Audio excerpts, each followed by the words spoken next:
you watch it, you practice it, you live it, and it's all in this environment where opening someone's belly up and operating on them is not this, oh my gosh, I'm operating on someone, and maybe someone even I know. It is all these little steps that you've been trained to do, and you're in the zone in an environment that's set up for that zone, that has rituals and has routines, and it just becomes a day at the office. You're just working through it methodically, and you're somehow able to get in this zone where you think deeply about the patient, but not so deeply that you're going to compromise what you need to do.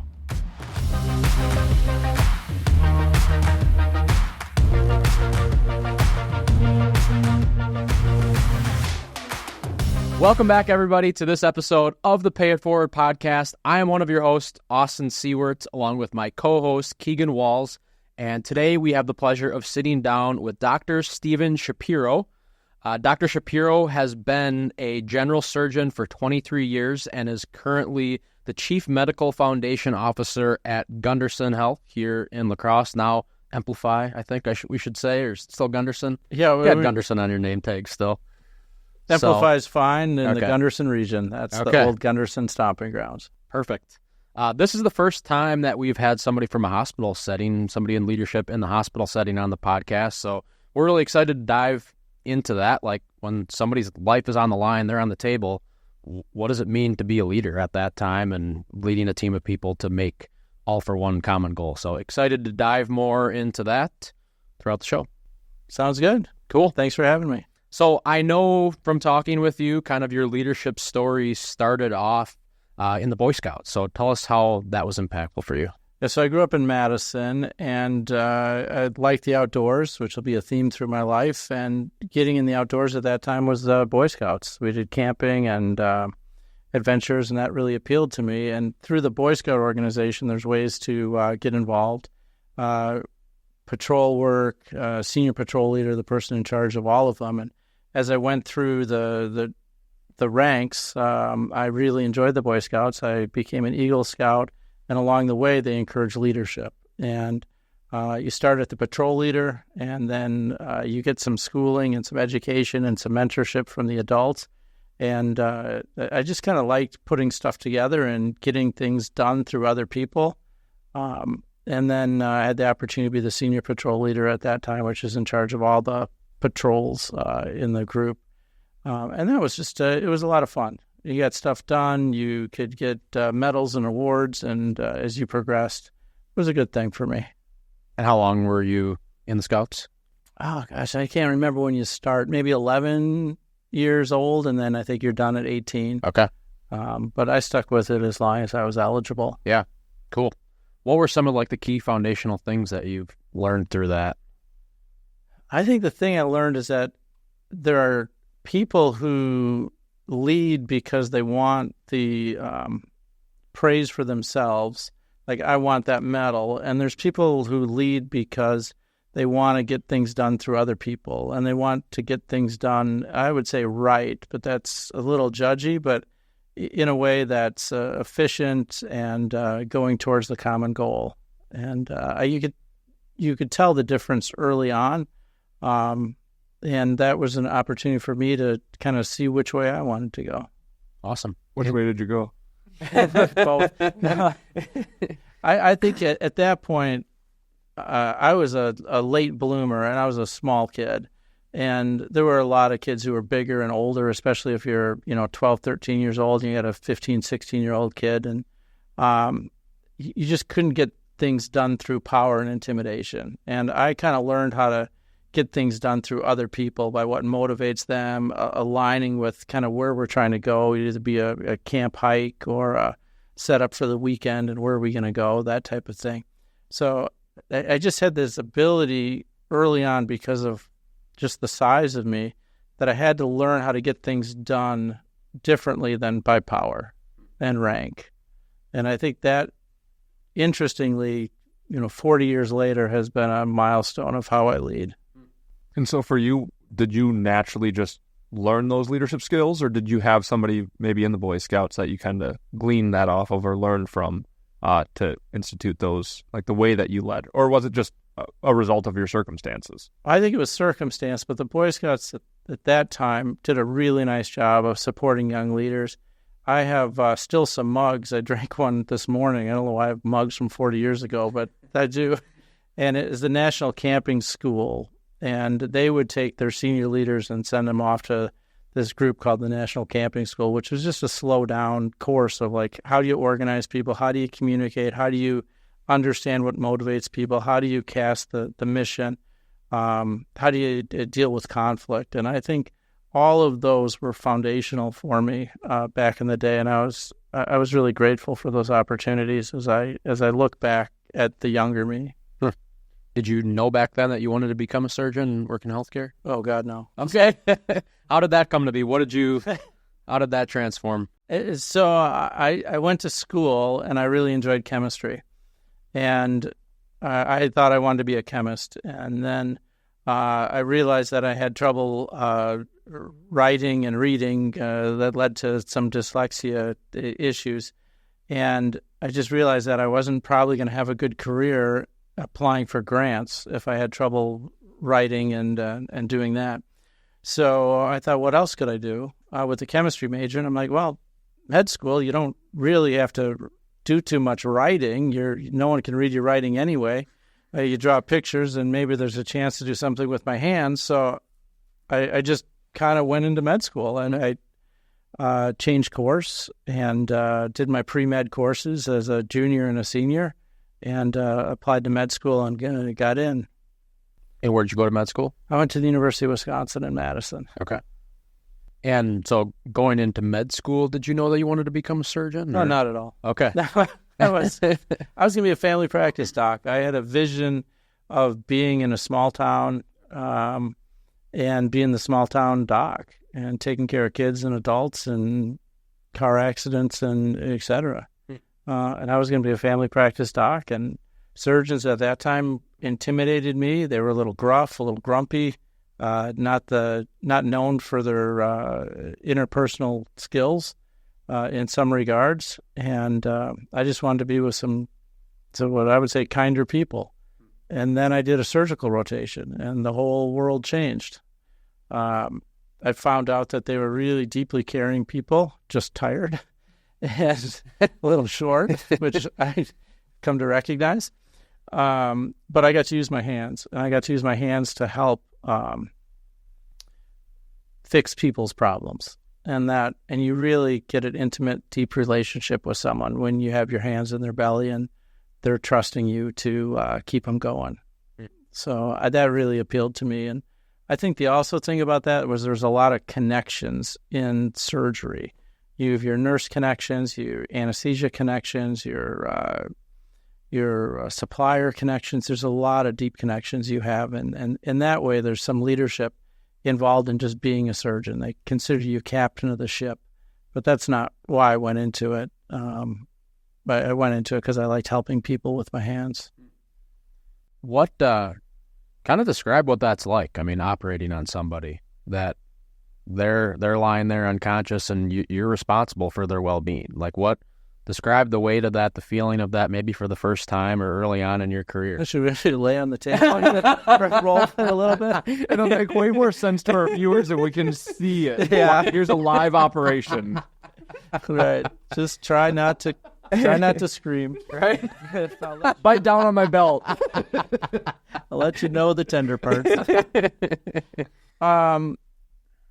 It is one of those things that you are trained for, and you are in an environment where it doesn't seem strange.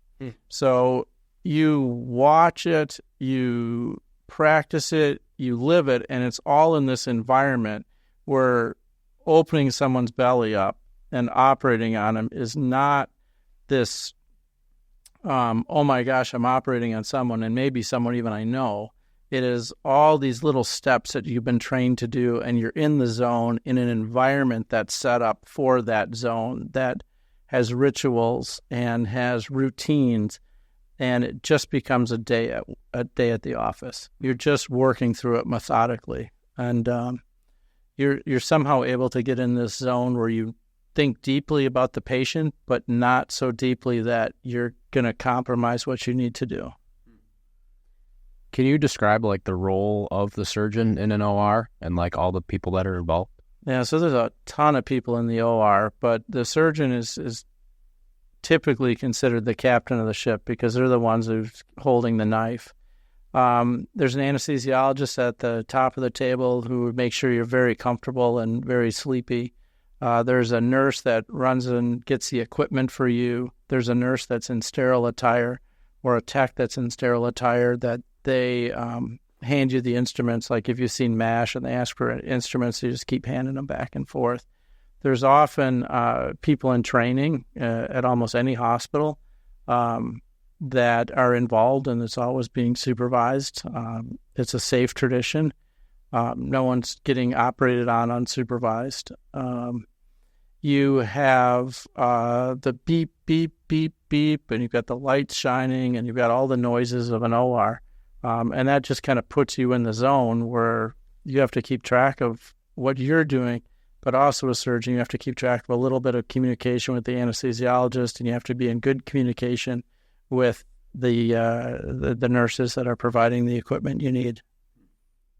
Is it a pretty like high stress environment or not really? Or does that depend who you are? Yeah, all of the above. I think it's a high stress environment, but you are trained and experienced where you can live with that stress. You feel the stress of it, but you don't let it distract you from what you're doing. Can you talk more, like, I'm sure there's situations where things maybe don't go as planned. You have a procedure, you have a way of doing things, and something happens. What happens in that moment? You typically get this adrenaline sense if it's something like quick and unexpected, like bleeding, or they have a heart attack on the table or something like that. You get this adrenaline surge that kind of like takes your breath away for a moment. And then your training takes over. And I hear this in, warriors and firefighters and police, and your training takes over. And you've run the drills a lot of times in your head, and you know what to do. One of the good things of working at a hospital where there's a number of surgeons is you can call a friend in, and then you get someone else to help you because misery loves company.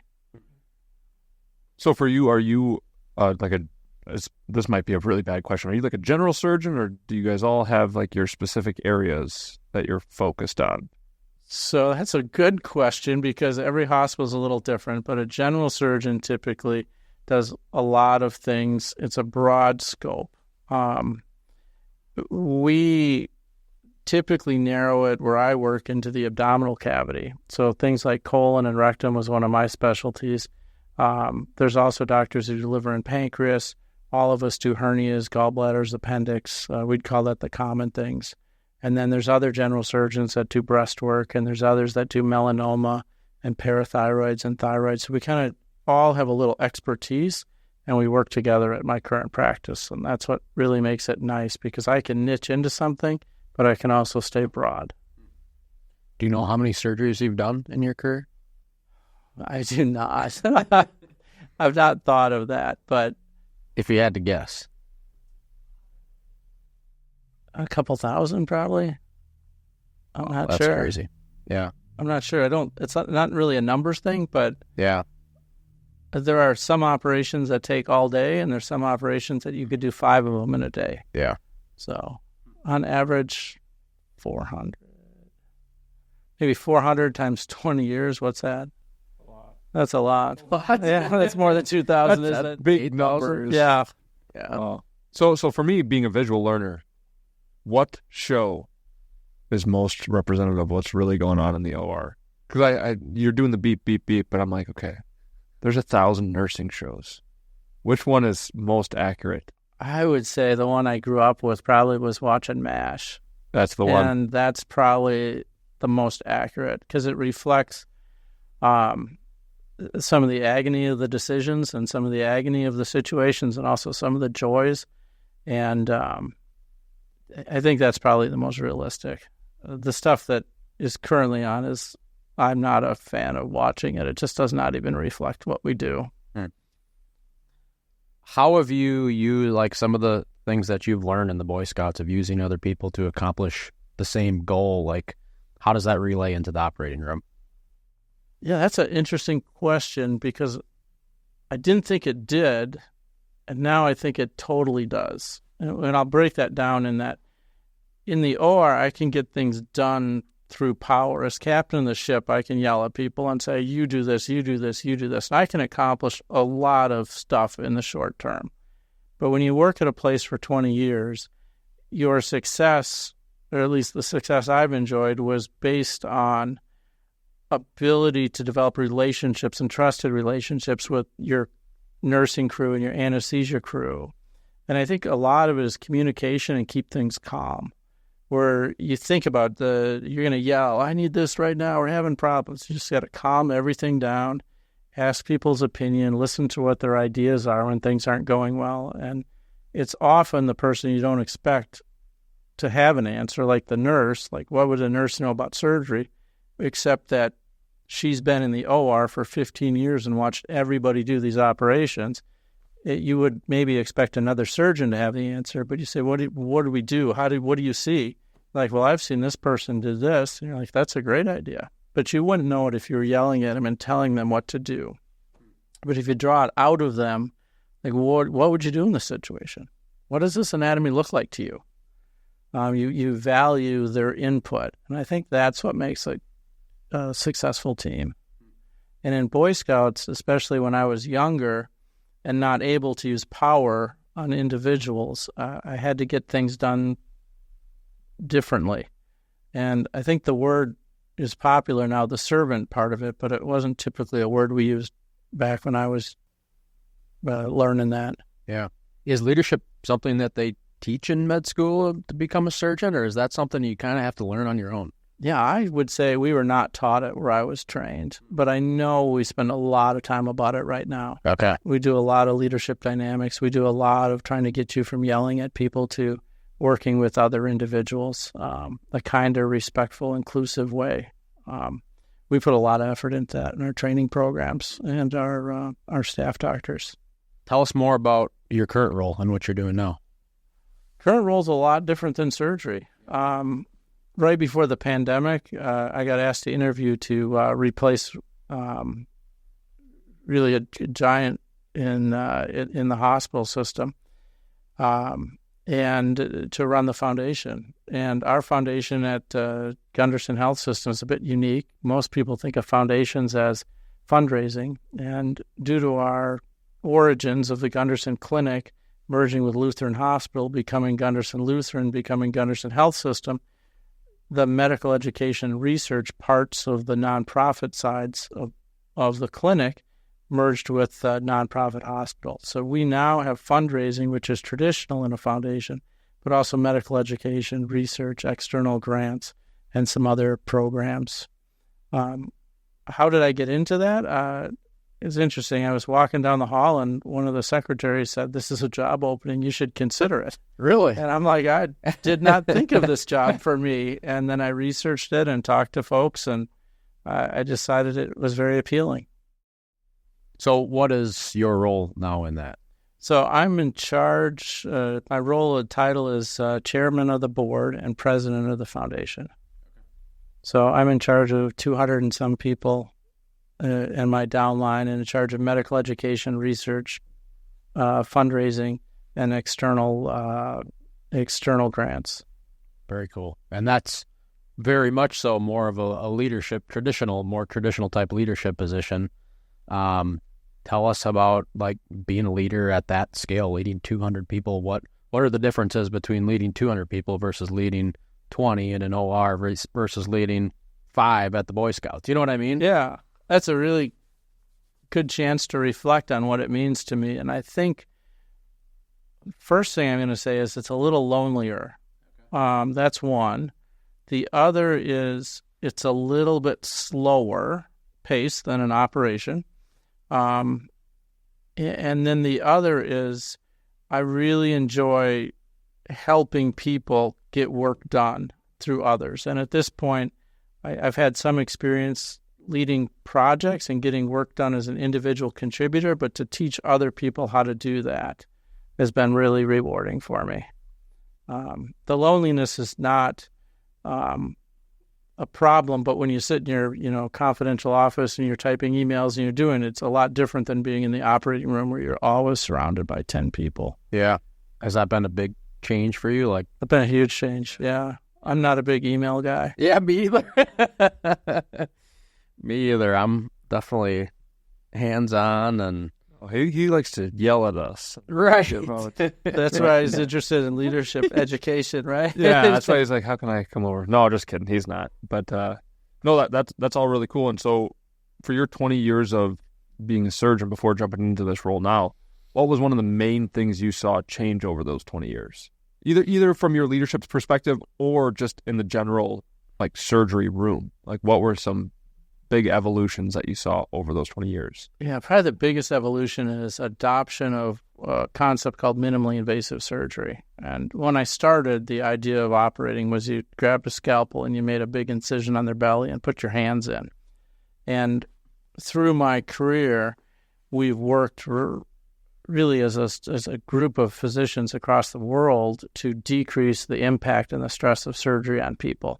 So instead of opening you up and putting my hands in, we've developed little instruments called laparoscopic instruments where you make these little keyholes and you put the instrument in and you control it with your fingers outside the abdomen, and they just go in through small things. That's called laparoscopic, like a lap appy or a lap gallbladder. A lot of people know someone who's had that done. And then the next evolution was robotic surgery, where we do the same type of techniques, but the robot and the computer in the robot hooks up to your fingers outside of the abdomen. And now you can move in 360 degrees. You can grab differently. The instruments are much more sophisticated, and you can view on the robotic platform things in 3D. So if you consider the first iteration, which was laparoscopy, which would be like looking at a fish tank, robotic surgery in 3 dimensions, like scuba diving. Like you can see all the differences, and that makes a big difference when you're operating. How is it 3D? Like, what are you looking at? You've got little goggles on that. You're not goggles, but a little spot on the machine you put your eyes in, and there's a camera for a right eye, a camera for a left eye, and on the little tiny lens you have in their belly, there's a right lens and a left lens. Huh. And it's mimicking your hands. Yeah. It just follows your directions. So people are often like, I don't necessarily want a robot doing my operation. I want you to do it. And I'm like, okay, I do it, but the robot takes my tremor out and it magnifies the view and it controls my instrument moves much more precisely than I can do on my own. Was there a big transition to doing that? Because I would imagine in some respects doing it actually hands-on is a little bit easier than figuring out the robotics, or was it just the same thing? I'd put the question back on you different. Like, if you know how to drive a stick shift car, was that ever hard to learn automatic transmission? Or no. So once you learn how to do it with your hands, having an automation to it is an easy flow. The question is, if we teach all these people how to use automatic transmissions and robots, what happens if you need to stick shift? Yeah. And that's a challenge of our world in surgery right now, is how do you teach people who are super proficient at minimally invasive surgery to do open surgery? And you did quite a bit of work, like getting this stuff adopted, correct? I did. Can you tell us more about that and like what you did? Yeah, so about 2015, I started seeing some emergence of taking the technology that was already being used in gynecology for hysterectomies and urology for prostatectomies, and people were starting to do it on colon surgery and hernias on the abdominal wall. And before that, we used to use the small instruments, the laparoscopic instruments, or open them up, but those had their own issues, and I wanted to be an early adopter of the robotics. So I got trained up on that, started doing a bunch of it, started teaching the residents of it. And then it was like, this is really great. Let's have other people do it. And that was the typical adoption technique where people are like, wow, this thing's really expensive compared to a scalpel. And this takes a lot of time compared to just cutting people open. And why would you want to do this when I can do it these other ways? And I think me and others back in that time, 10, 15 years ago, just saw the potential of this technology and were able to adapt it into their practice. So then people started coming forward. But there were a lot of headwinds at first. This wasn't something that was typically welcomed. So how does that like go in terms of pushing past that? Because the hospital, you think of like all the day-to-day crazy operations that's going on behind the scenes, but then to be like, well, we still need to progress in terms of robotics or what have you. There's obviously leadership behind the scenes that aren't doing the day-to-day, but how do you get a hospital like Gunderson of their size to have a few people who are like, I think we need to adopt this new thing. I think we need to be a leader in terms of what you're wanting. I don't know all the specific terms. I'm not a doctor. I play one on TV. But like, how do you know what I mean? Like, how does that like functionally go within a hospital trying to get them to do a new thing? A lot of vision casting and a lot of one-on-one time. This isn't something you can do with email. And I was lucky to have the gynecology and the urology folks come before me.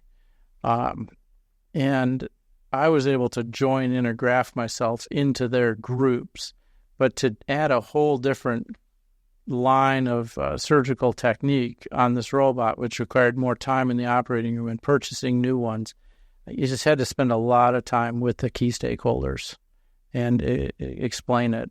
And that was a frustrating journey at times because you just like knew in your heart this was going to be a big thing, but to get other people and the stakeholders and decision makers to agree to that takes time and data and persistence.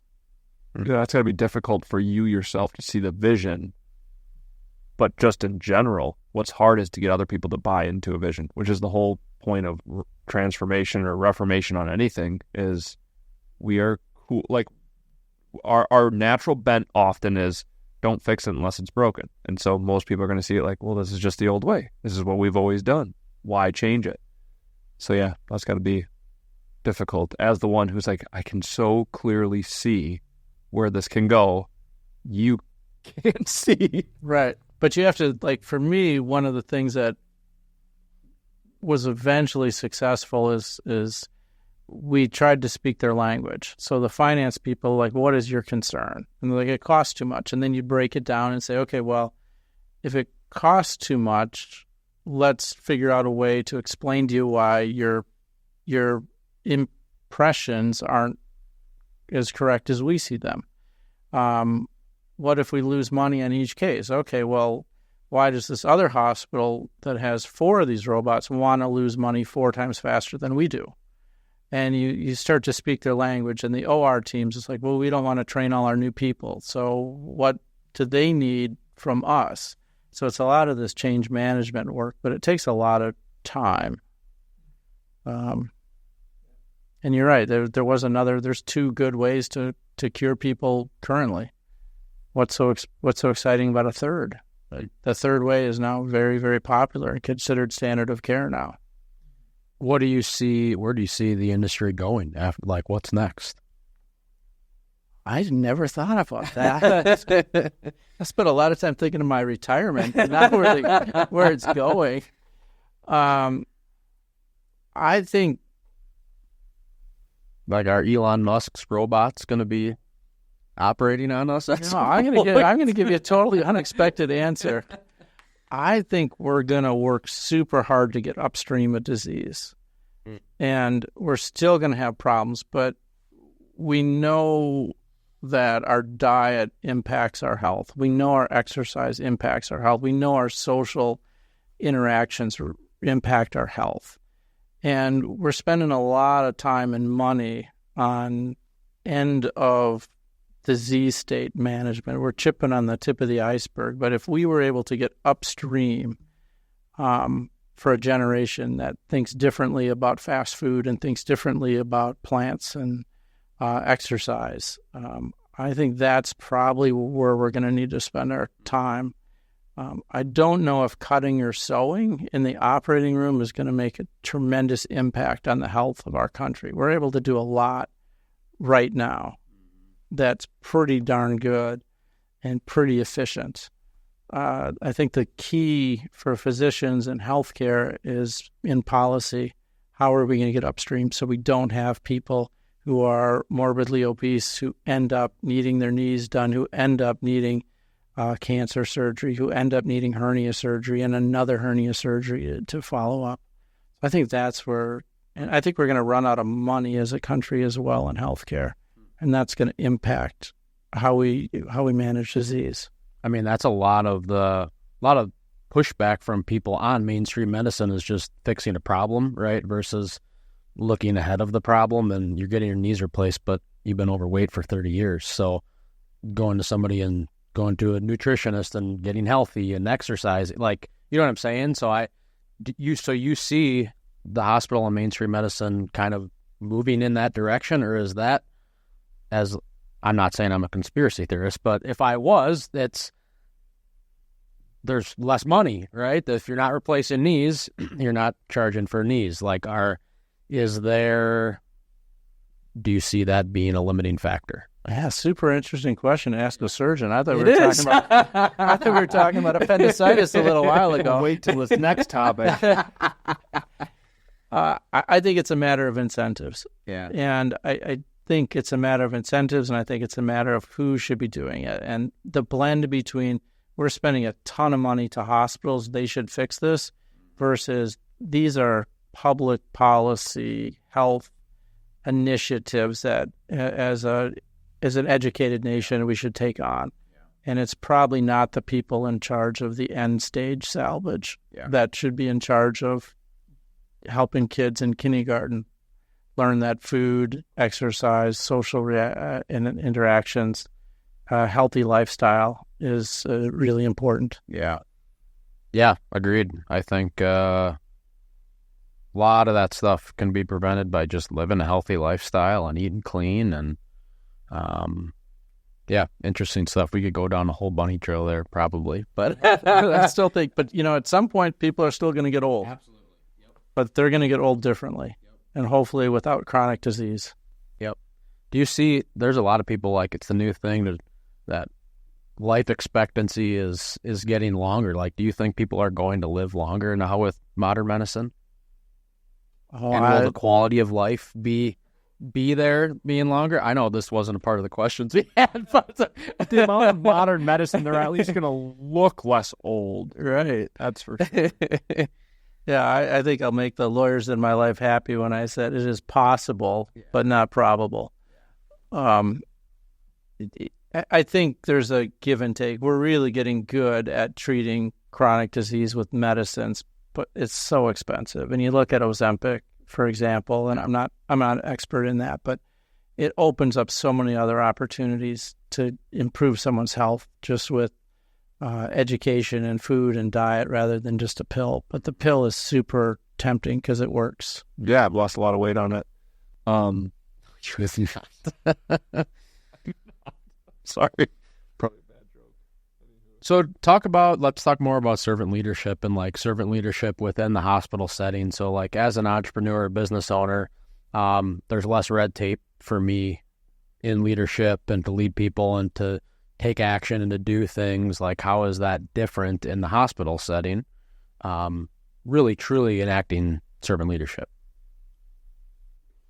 So I think servant leadership is a really well-known topic for the people who are in the club. But out of the club, you're not really sure what that means.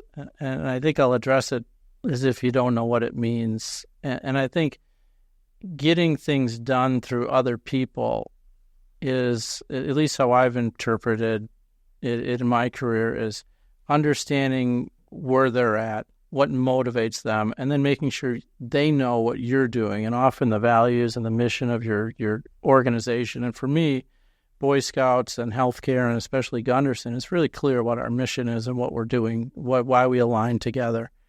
And then to figure out what motivates the individual, because they're there for a purpose. They're there for a worthy purpose as well.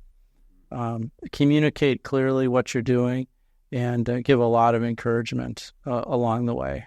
And the higher I get in leadership, it seems the longer things take to get done just because you're addressing much more complex problems. And I had this belief that once I was president of the foundation, I could just get stuff done.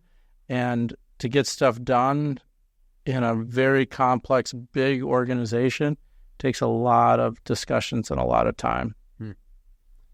How do you identify when somebody maybe isn't aligning with the mission or vision that you have set, and they're not a good fit for the team, versus just showing empathy and encouraging somebody?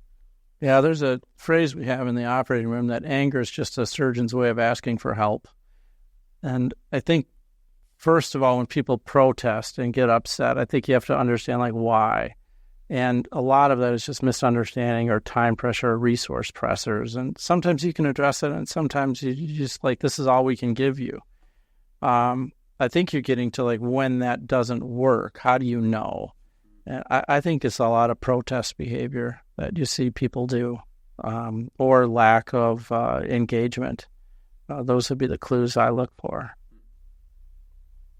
So with your time at Gunderson so far, if you reflect back on your journey, what is something you're most proud of so far in your career? Super hard question to answer, because I've not got here for personal gain. It's not like I go, wow, I want to be this person someday. I would look at my career and say it was quite unexpected that I was going to be a surgeon and lead a foundation and be on a senior leadership team. I would just say that's unexpected, because I didn't ever plan to ascend. I just planned to do a good job at each of my levels.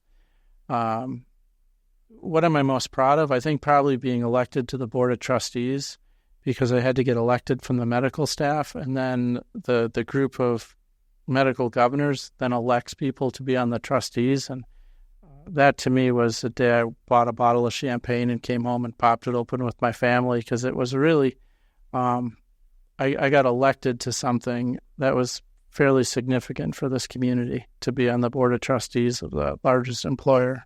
And it was the role of that board? The role of the board was to make sure, it was a fiduciary board, to make sure that Gundersen Health System was providing great care to the community, providing great education, providing research so the next generation of people have a better opportunity for health than we do. Make sure that it's run ethically. That's great. Yeah, that's got to be an incredible honor, because, I feel like everybody talks about, man, when I'm selected amongst my peers, especially by my peers or by people, it's not something I didn't necessarily apply to it. To be elected to something like that's got to be an incredible feeling, at least in terms of probably your focus on the way that you lead in your character. Not that you ever, servant leaders, it's always a backhanded thing, like you said, right? I was never in it for the accolades, but sometimes the fruit of being a servant leader, working and leading out of a good, empathetic, healthy character, it's got to be a little bit nice to be like, okay, well, it was at least seen, or how I was trying to lead, how I was trying to work was seen and was effective, if that makes sense. That does make sense. I would add, the other thing that really gives me joy is seeing people who were med students become surgical residents and teaching them how to be surgeons, and now have them be faculty with us, and then mentor them at each of the stages, and now just to see them thriving and doing such good things.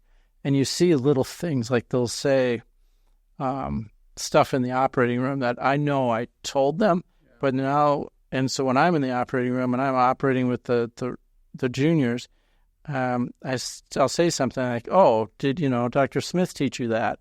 I said, wait a minute, I taught Dr. Smith that. But to see them get the praise for that, and to see them have the trust in someone I trained, was really rewarding. And I didn't expect that. It's almost like, watch your kids graduate from college or something. You're really proud of the achievement, because you just know how hard it was. One thing I thought was really cool that you said, and I think people can relate to this, or should think about it, is you're just trying to be the best you can at the level that you're at. And I think there's too many people that just want to get to the next level. The goal is to always get to the next level and get to the next level and get more money or get more properties, but that never ends, right? There's always somebody higher. there's always, right? And you're always just chasing your tail. So just there's something to be said about being content, being the best, doing the best you can do where you're at. That will lead to you going to next levels, but it's not because you're trying to achieve the next thing. It's just you're trying to be really great at what you do. That's really well said. And I think, I was not interested in promotion throughout my career. I was just interested in trying to do a good job and partner with some good people. And the opportunities have opened themselves up. Yeah. I would say, though, some of it was a little intentional because when I became a leader and chairman of surgery, I discovered this 80-20 rule, which I'm sure your listeners are all like, dude, how could you make it that far in life without knowing that? But you spend for the one person out there that has not heard this, it's you spend 80% of your time doing the work you're supposed to do and 20% planning how to make today's work better or new opportunities. And so I did that. I took a day to do administrative stuff, and I took half a day to think about how I wanted to face the future differently. And that's how robotics came up. That's how my work in environmental sustainability came up. And I think that was important, just to spend a little time to get off the treadmill, to say really what's important to me and how do I want to get there and who do I need to partner with to get to that period of time. That was really helpful for me. In the position that you're in now, do you find yourself doing more of that 20% versus the running on the treadmill in your role now, or no? Is it still at a high level of leadership position like that? Like, you're still running on the treadmill with Yeah, things? what answer? You want the honest answer? Honest answer. Honest answer. I'm spending 20% of my time trying to figure out how to retire, which is the next 5-year, 10-year plan for me. Okay. So when I look at that long horizon, that's what do I want to do? What are my hobbies? How do I keep myself involved? If I'm not in the operating room, where do I get that adrenaline? Where do I get the human connections if I'm no longer president and get to meet and have the opportunity to meet with committee members or really bright people every day and meet with the board? How do I replace that? So that's my 20%. The work 20%, I'm not probably doing as much at the work part. Yeah.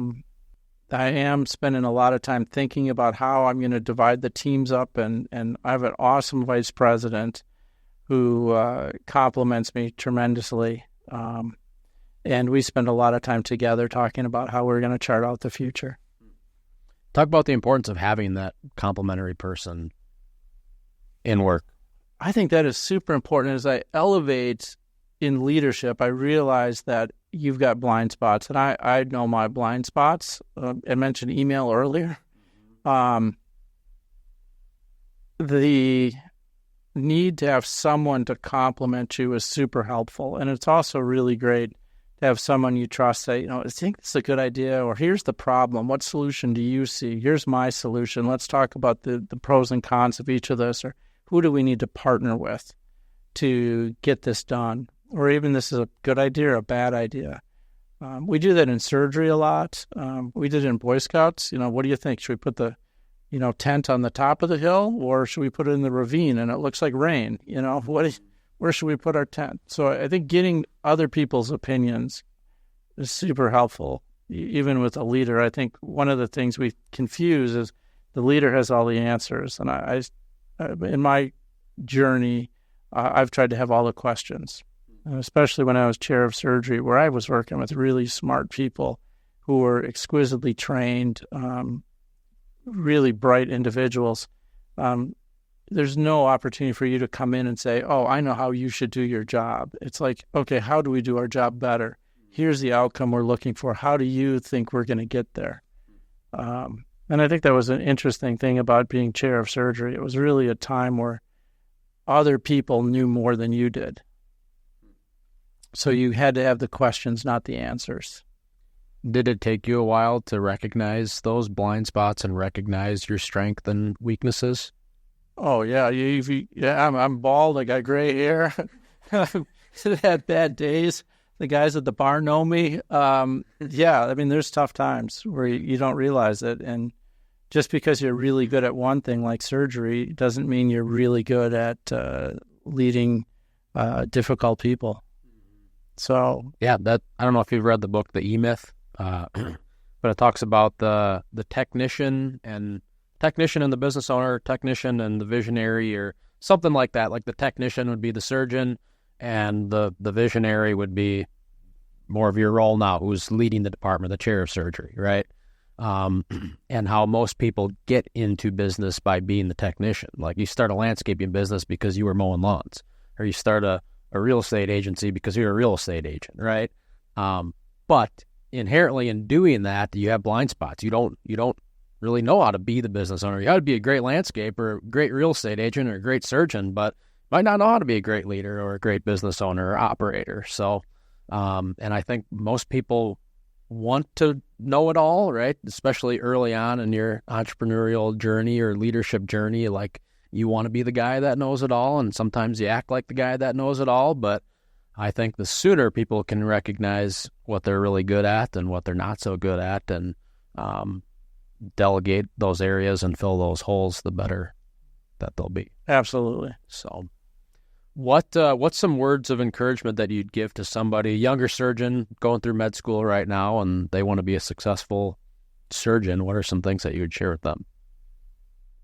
It's going to take a long time, and it's going to take a lot of study, a lot of practice, and your life's going to be different than other people.